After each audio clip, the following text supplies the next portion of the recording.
Hi, I'm Jim, And I'm Kevin, and we are. the Signal Brothers. Hey, welcome back to another live podcast with the Signal Brothers with Jim and I. Look forward to. We're glad you're here and you're visiting us today about our topic this week, which is about doomsday. Before we get started, though, just a few things. Hey, everything you hear Jim and I talk, they're expressly our opinions. They're not our families. They're not our workers, our coworkers, our employers. So just know that anything we say that you might like or disagree is solely ours. Next, we'd love to take questions. Anything we're covering, please feel free to put comments in the chat. We'll be sure to answer those questions. Hey, let us know what you're passionate about. If you're passionate about something, let us know. Let's get you on here. Jim and I are tired of talking to each other. We do this now for 6 months. We'd love to bring some other people on, like we brought Emilio on a few months back. If there's a subject you'd like us to cover, please put it in the chat. We'll be happy to cover any subject that you are excited about, even if you don't want to be on the podcast. We want to know what the viewers want to talk about. Well, Jim, Sure. Doomsday. How did we get here? I watched this movie, and I'm not saying it's a good movie, but it made me think. I watched the movie Leave the World Behind on Netflix with Julia Roberts. And you just finished watching it, right? Mm-hmm. Yep. Interesting scenario, right? It's an interesting scenario. So what I thought about is I said, wow. And if you haven't watched the movie, folks, just be forewarned. There's some silliness in the movie. And looks like we're having some problems streaming on Facebook, huh, Jim? Mm-hmm. Yep. I just saw it too. I'll try to work that as we're doing the podcast, but I'm tracking that we're having some issues on Facebook with this. Anyhow, the movie's not the best movie. I'll admit it. But it makes you think. Mm-hmm. It made me think a lot, Jim, about what do we do if there's a scenario like that, right? And we've had some very real scenarios in the past year between the Hurricane Helene that came through the Appalachia, with the fires in LA, floods in Texas, North Carolina. Hawaii. I Hawaii. mean, so a lot of crazy stuff has been happening, and so it makes you think. It makes you wonder, right? Mm-hmm. Are you ready, Jim? Am I ready? Are our listeners ready for these type of scenarios? Yeah, absolutely. I have thoughts, but I don't have a particular plan. I have a few ideas, but I don't have a stockpile of anything. I don't have anything written down. Nothing I've discussed with my wife. I know my kids always throw themselves in the bathtub, but that's not going to help every scenario. I mean, I talk to them many times and during storms and stuff, and they're sitting in the bathtub huddled together. I mean, it's better than sitting in the living room, right? But I mean, I don't think any one of us really has a plan or any stockpiles of anything or emergency to-go bag or anything like that. And I mean, you read some of these fires and floods and hurricanes and everything else, and we're talking about, and that could drop on you at any moment. You really got to be prepared. And to be 100% honest, I'm not. Yeah, I agree. I'm not fully prepared either, Jim. And it's scary. So and I thought about what are some of the other scenarios that we'd have to worry about. Like a very likely scenario in my book, Jim, is a major solar flare taking out the electric grid. Mm-hmm. Just imagine no electric going back to the 1800s, right before power was formally put in place where people had power to their homes. Maybe it was even the 1900s. I'm not quite sure, but just imagine, right? How many people would survive without power? No AC, no electric cars, no cell phones, you name it, right? All gone. And when you talk about the more extreme areas of the country, like your northern states, your far southern states that get really hot, the ones in the north that get really cold, I mean, you've got no heat in your home. You've got no air conditioning in your home. And, you get places like in Arizona and stuff that get in the hundreds, places in like Minnesota that get down to 20, 30 below zero. I mean, that's life threatening, and not just inconvenient. It's life threatening. Yeah.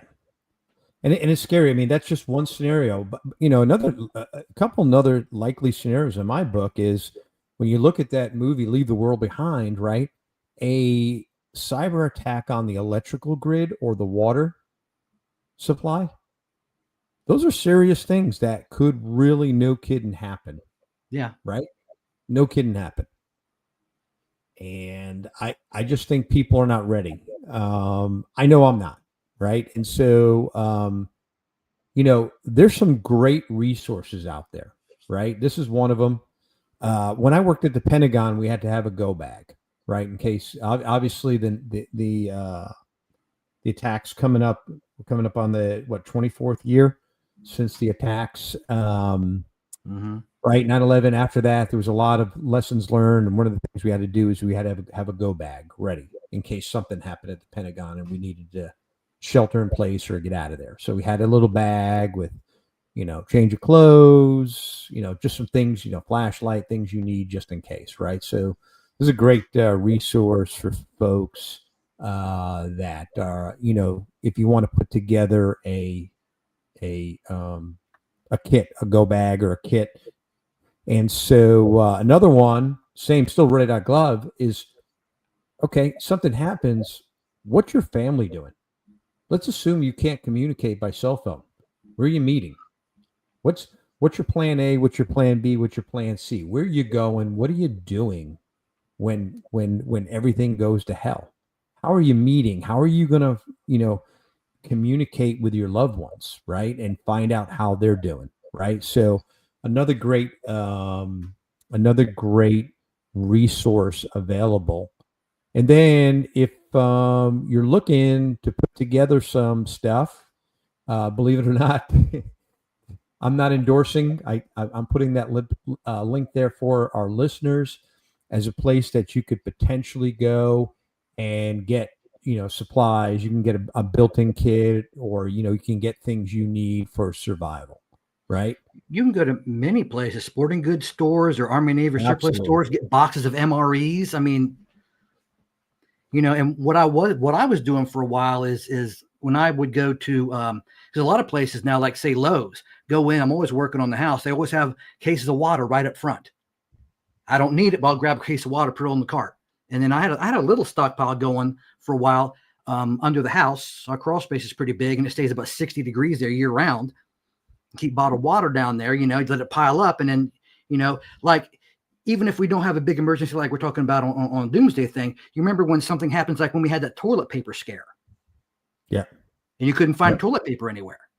Yeah. I mean, if you stockpile that, you're good for a little while, but you gotta do it sparingly and kind of love thy neighbor thing. You don't go on there and clean out the shelf and your neighbor doesn't get one. I mean, come on. You buy an extra one every time you go shopping. You do it in small, and it builds up after a while, right. But there are things that people should have, right? And that is water, right? Food, flashlights, batteries, right? We even have a little radio that doesn't even run on batteries. You crank it, right? A little crank radio. We have one of those in the house as well, right?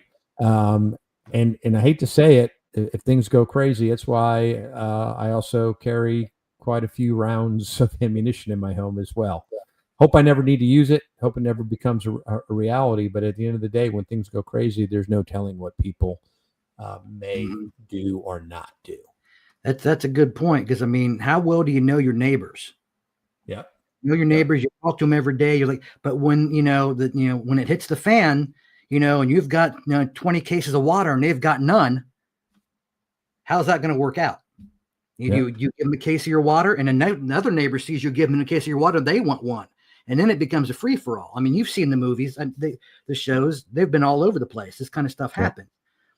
But in your doomsday prep, the same as anything else. And I mean, think about it. Before we even have this kind of situation in your house right now, how often do you check your fire extinguisher, your smoke alarm batteries, your flashlight batteries? Okay.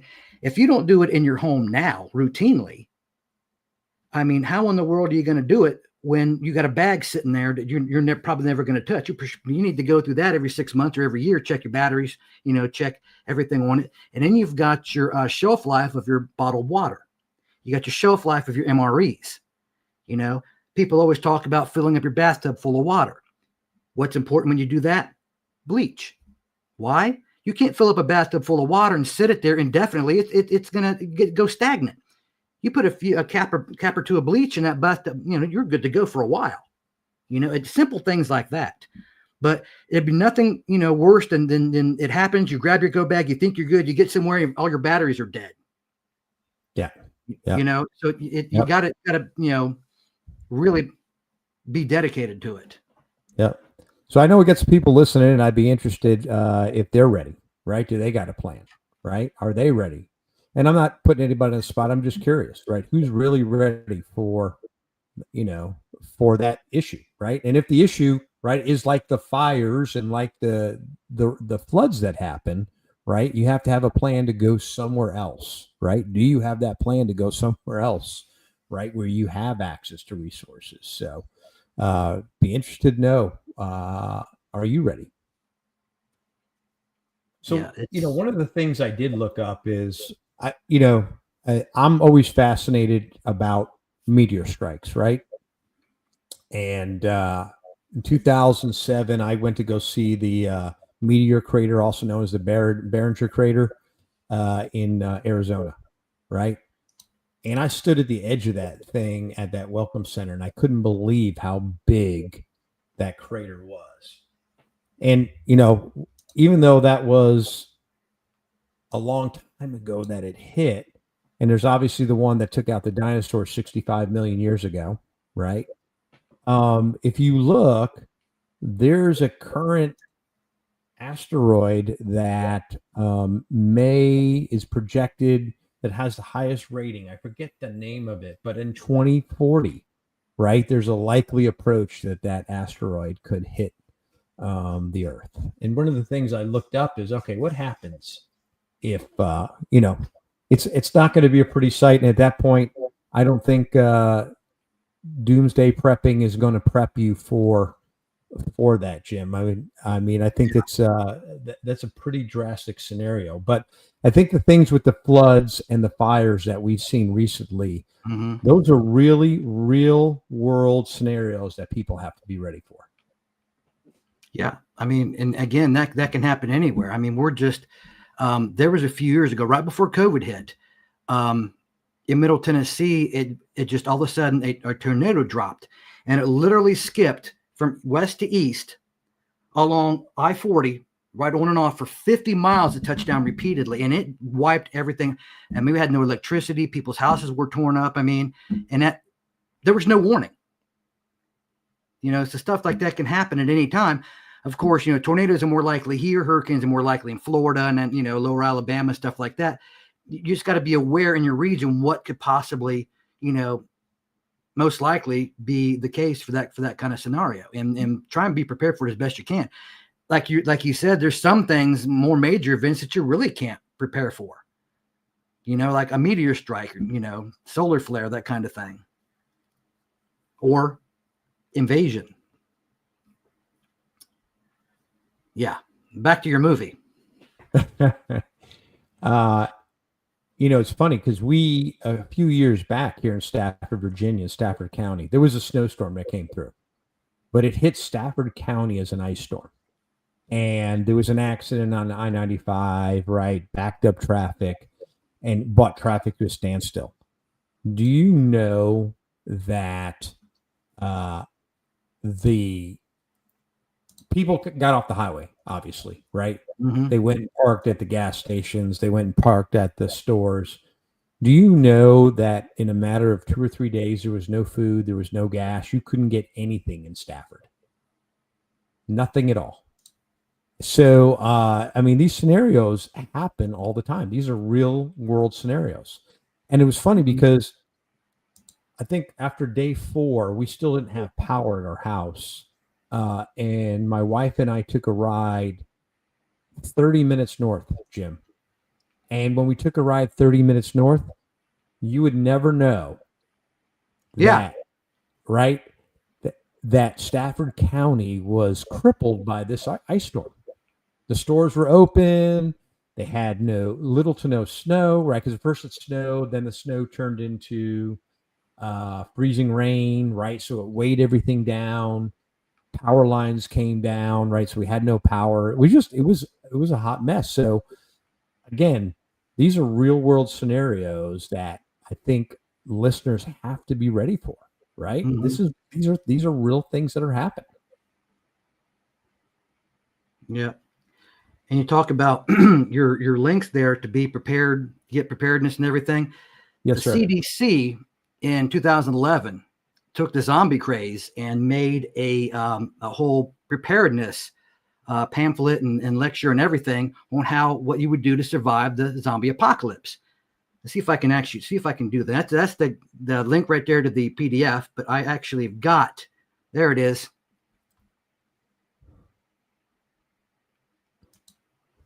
Just on how to survive gives you the whole scenario and goes through it and shows you what to do. And I mean, it seems corny because I mean, obviously we're not going to have a zombie apocalypse, but it's something people can relate to. And in all honesty, you have to worry about the same things: food supply, water supply, shelter, all the same things apply. So it was just if you just go to the CDC website or follow that link that you put up there, yeah, that's actually pretty neat. Interesting, Jim. I would. I think we've kind of said all we're going to say about it, but I just want to make sure that people come up with a plan, right? Mm-hmm. So have a kit, have a plan, right? Yep. Ready.gov plan, ready.gov kit, right? And make sure you're ready to go, right? And it's worth pointing out, normally bottled water is good for 2 years, depending on how you store it. MREs are good for 3 years, depending on how you store it. Yep. And if we have no electricity and you live in a warm environment, it's going to go faster. If we have no electricity and you live in a cold environment, it's going to last longer. And, just be aware of your surroundings. Absolutely. Yep. Well, Jimmy, you want to go into the subjects over the past 3 weeks? Hot topics? Let's do it. Awesome. First one, Jim. Yeah. Well, this goes back to the whole, President Trump is deploying ICE and National Guard and whomever else to high crime areas like he did DC. He's eyeing Chicago, and they're pushing back. And there have been protests in the streets. The mayor is all, going crazy about it and everything. It's like, please don't stop our murders, that kind of thing. But it's just, in a real world scenario, I think it would be overreach. But just over Labor Day weekend, 54 people in Chicago were killed. I mean, who's stopping that? We hear it all the time. And it's like anything else. If you're at your job or you're at your house and you're not doing what you should be doing, your parent is going to slap you down and say, hey, I need to step in or have somebody else step in. But of course, Chicago's pushing it back, and they're actually blaming the gun deaths on Trump. Funny that, but I don't understand how they can even make that reach. But it's you want to come into office. He's a brand new mayor. He wants to come into office and solve the problem. Great, let him have at it. He don't solve the problem. Either he doesn't try, or what he's doing is ineffective. This has been going on for a long, long time. They lead the country in most demographics and murders for the last, I don't know, I think it's like 13 years. I read a little bit ago. So it's like, American citizens are being killed, and their elected leaders aren't stopping it. But somebody tries to do something, they step in and they try to stop it, and the people are protesting. It's just, it's gone crazy. It's a world gone mad over here. Yeah, I have a little different take on that. I think we covered that a couple a podcast or two back, but I like Governor Wes Moore's approach, right? Because the discussion's been about Baltimore as well, and he says, "Hey, I'm not here to fight the president, but what I want to do is have a conversation, right? So let's have a conversation, right? Number one, the Constitution's clear about the authority that the federal government has, right, to police the cities, right? DC's an exception because it's not a state, right? And it has unique controls based on the fact that that our government is there. But when it comes to other cities, right, there are certain protections. We covered this on the riots in LA, Jim, Mhm. right? That the federal government has the absolute right to protect federal properties and federal people that are operating within, right, anywhere in the city. Even though there's a lawyer that struck down and said it was constitutionally against the Constitution for Trump to use the National Guard in California. I disagree. I think the way he used it was right in line with the Constitution.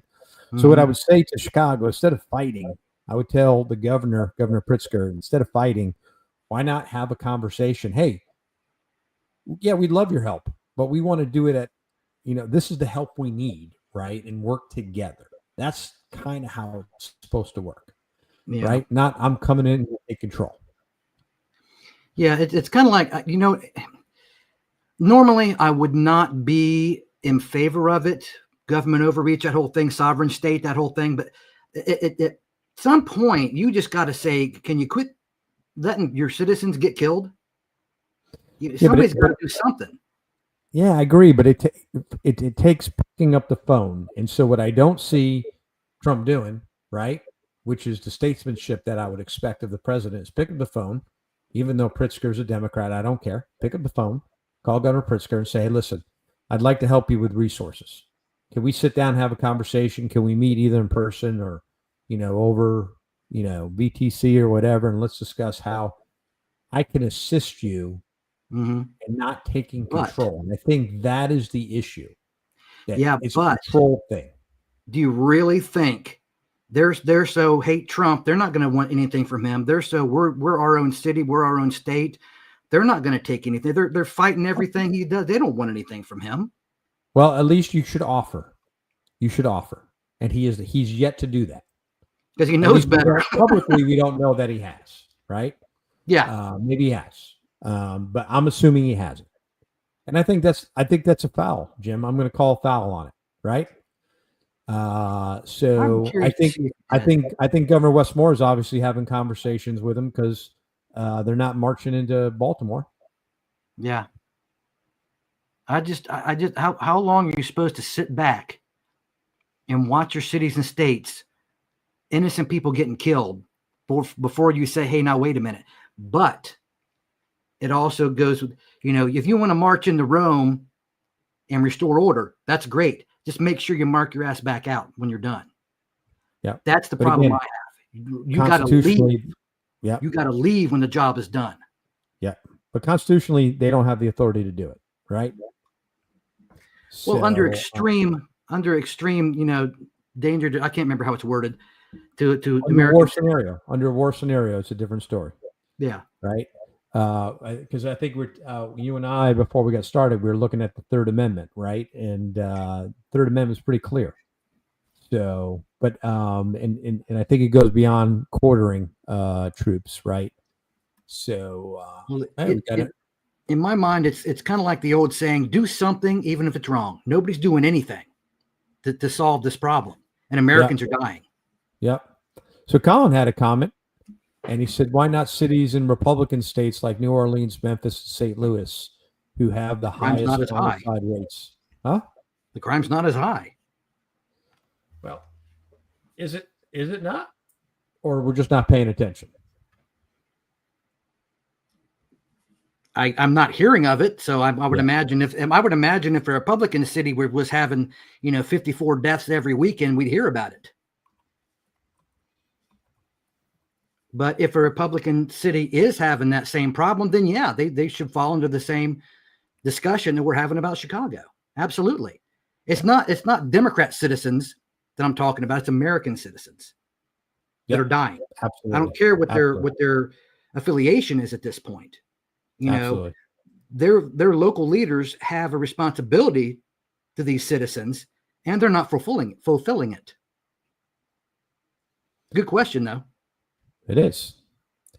Well, let's move on to a lady who became famous this weekend. They're gonna run Cheryl with this one. Richardson Wagner. She became famous, but not the way I would want to become famous, Jim. I don't know if you'd want to become famous that way. Mm-mm. More like infamous. Go ahead. Infamous. Yeah, she's infamous.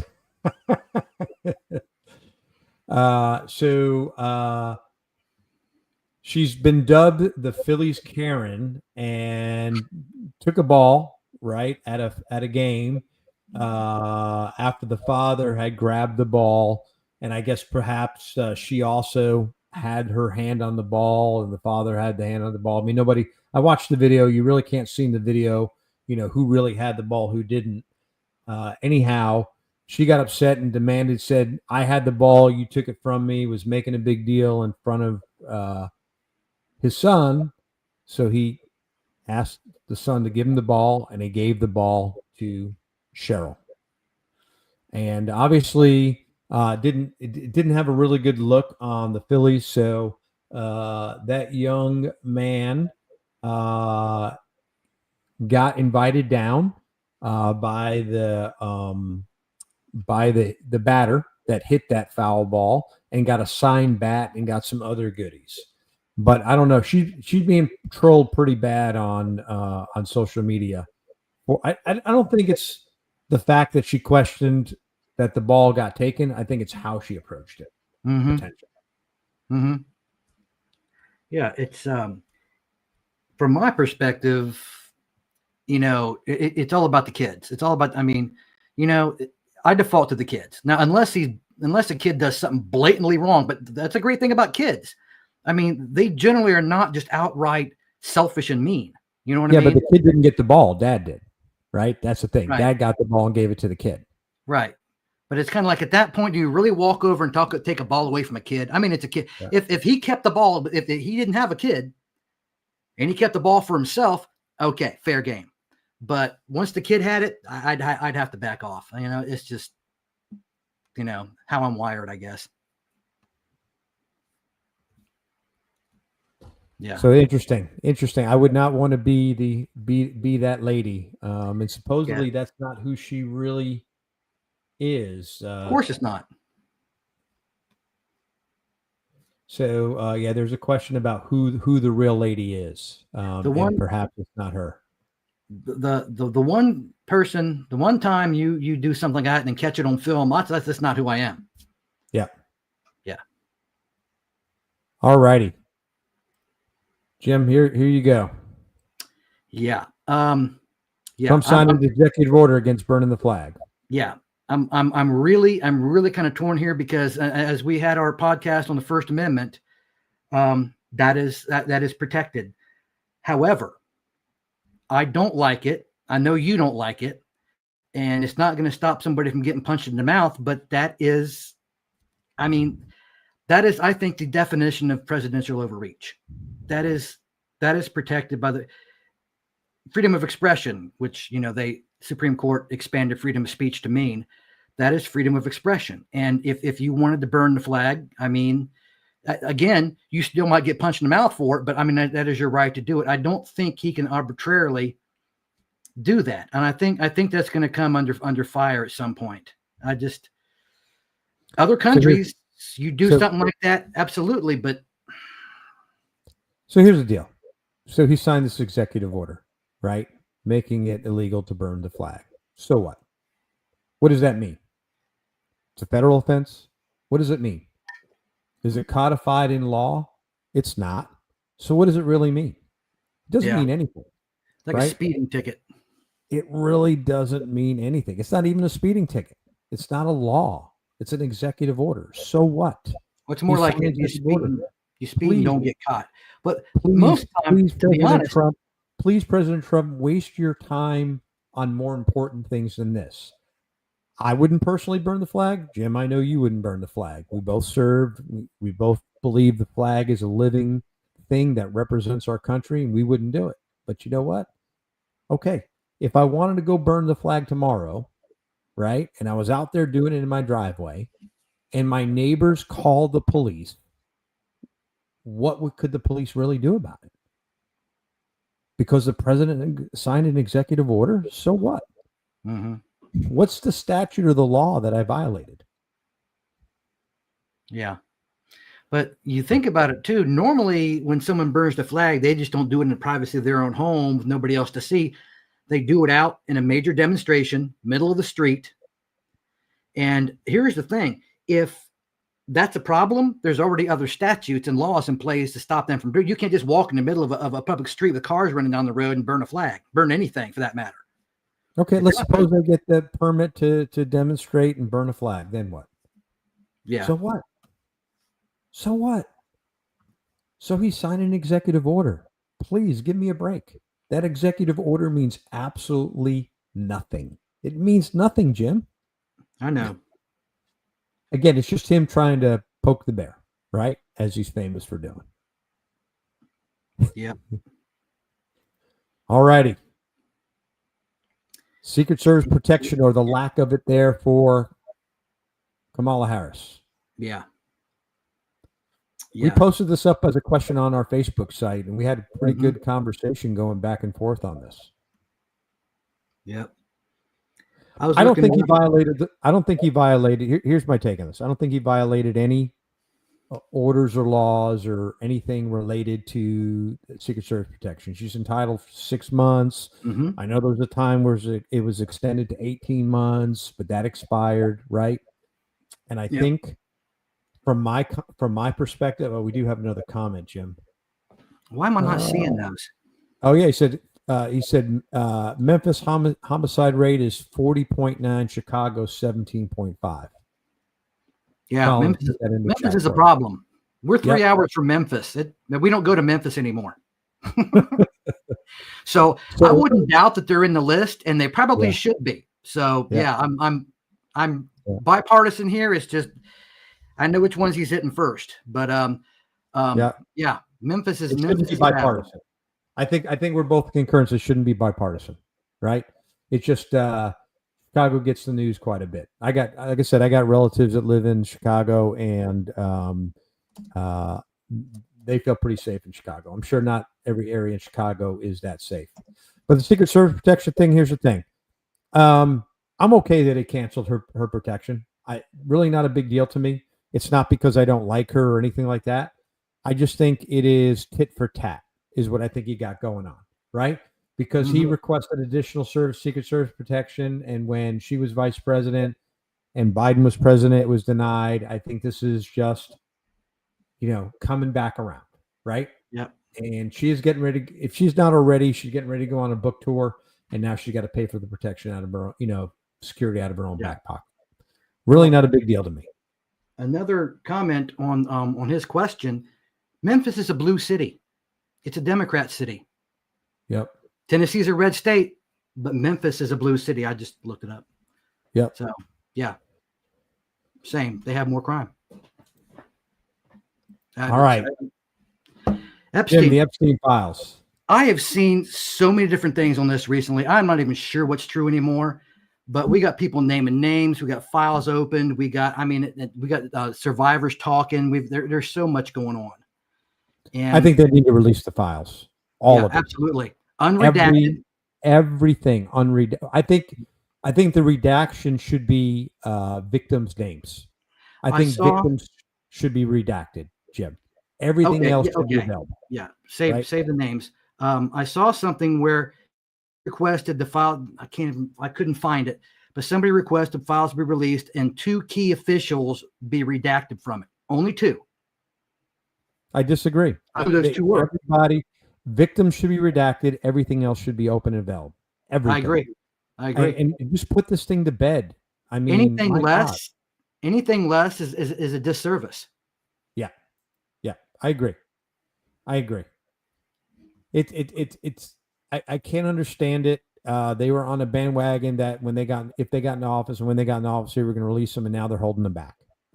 I just don't get it. We've even gone back to saying, "Oh, the files don't exist." What? Yeah, it's interesting. Mm-hmm. There's obviously something going on, right?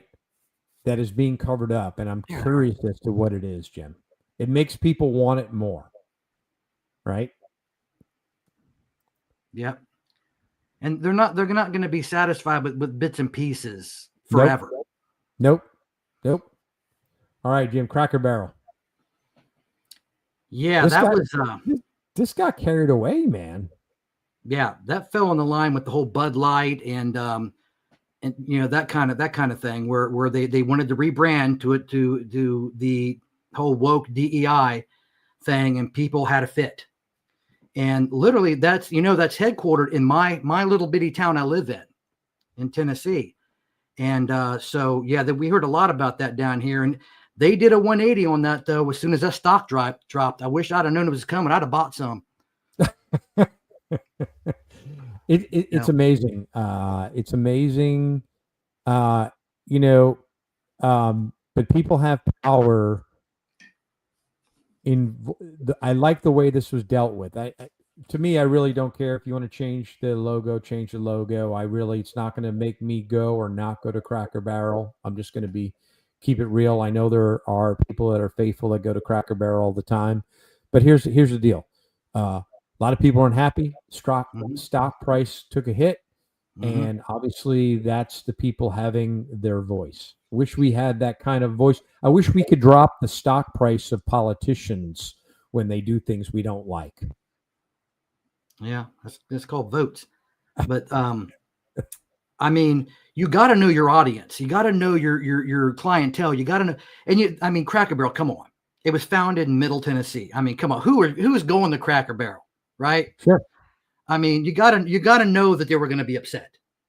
It just, a few years ago when they stopped serving omelets but started serving beer, that was a big one too. Yeah, I don't get excited about things. I don't get excited about things like that. Being down here, I hear a lot about it.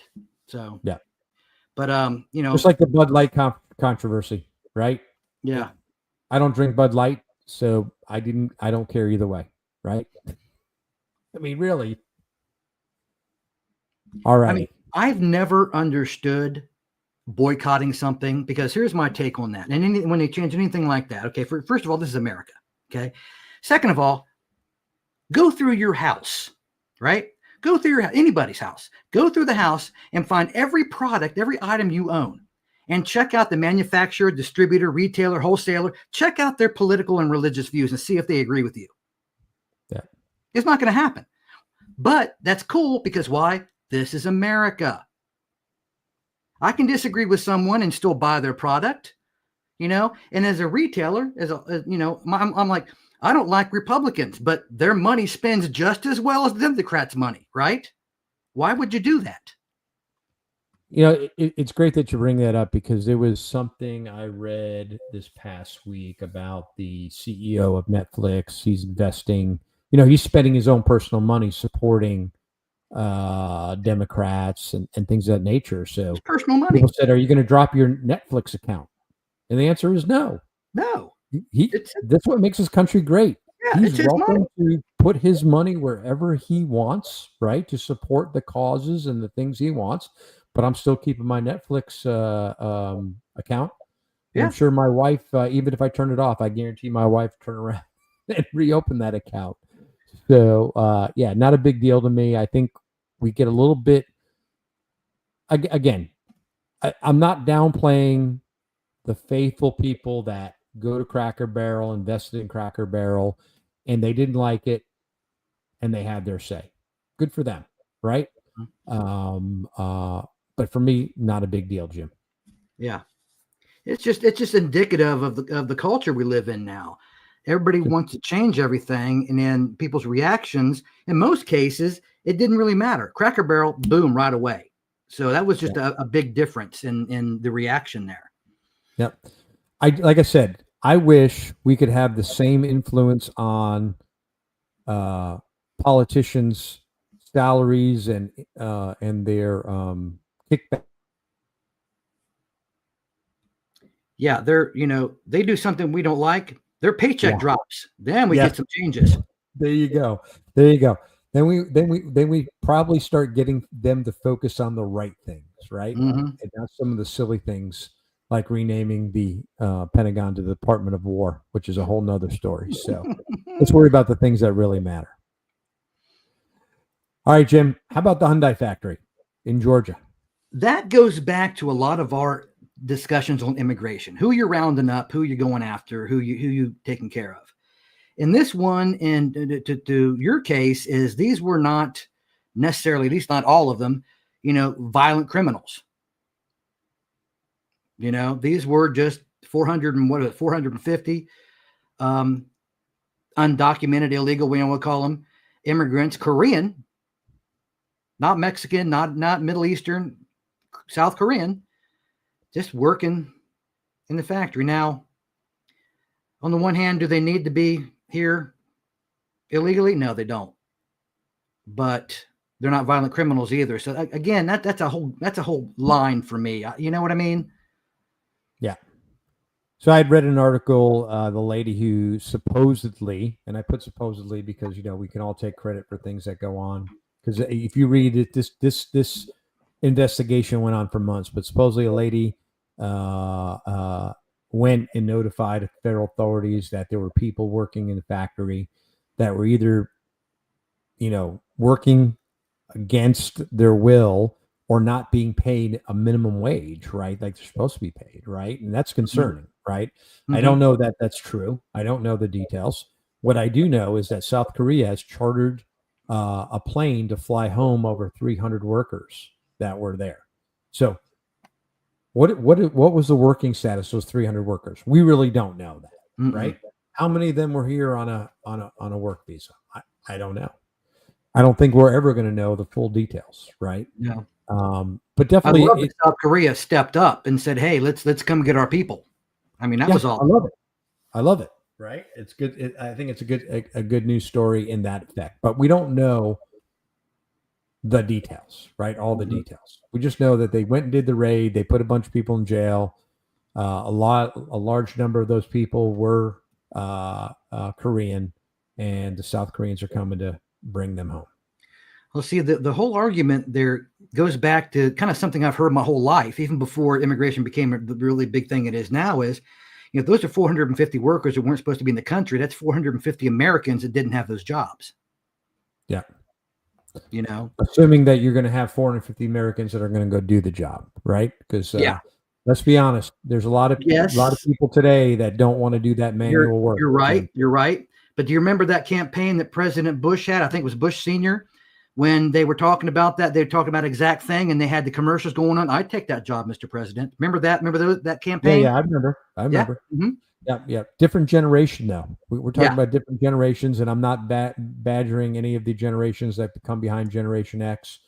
But there are folks that that are hardworking on the following generations.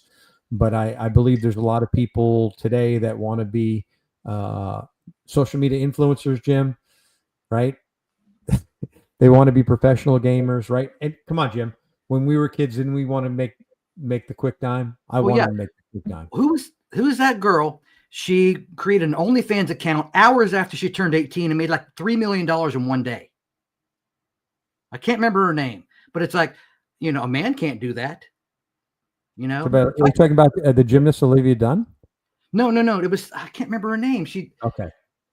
Yeah, okay. It wasn't anybody famous. It's just a girl that just turned 18, the whole, just legal thing. And she, was selling, I don't know exactly what kind of content she was selling, but I can imagine. And she made I think $2 or $3 million in one day. Interesting. Just because of what she was selling. And I have to, think it was because of her age. But she did. I mean, she obviously did it for a reason the day she turned 18 and made that money. Good for her. Yeah. But I mean, that's what makes this country. Capitalism is a great thing. It's a great thing. I would love, if I thought somebody would buy pictures of my feet, I'd be all over that page. Yeah. That'd be awesome. Well, Jim, I'm excited about our next topic 2 weeks. Oh, yeah. Ago. Right? Oh, yeah. Why don't you announce it, Jim? Why don't you tell people what we're going to cover? Our next discussion is going to be on the student loan crisis. Many of us know people or our own children or even ourselves have student loans, and there's been a whole lot in the last administration about canceling out the debt, and there's been a lot of pushback. And basically, we're going to discuss the student loan crisis. Yep. So please join us on September 21st at 7 p.m. Eastern Time. Jim, something came up. Yep. Thank you, Rick Berger. Little Tay. Little Tay. Yeah. 3 hours after launching her account. Yeah. $1 million. Yep. Thank you, Rick. Yep. I couldn't remember her name to save my life. So please join us. Rick, how he knows. So please join us September 21st at 7 p.m. Eastern Standard Time, where we're going to cover the student loan debt crisis. Serious business.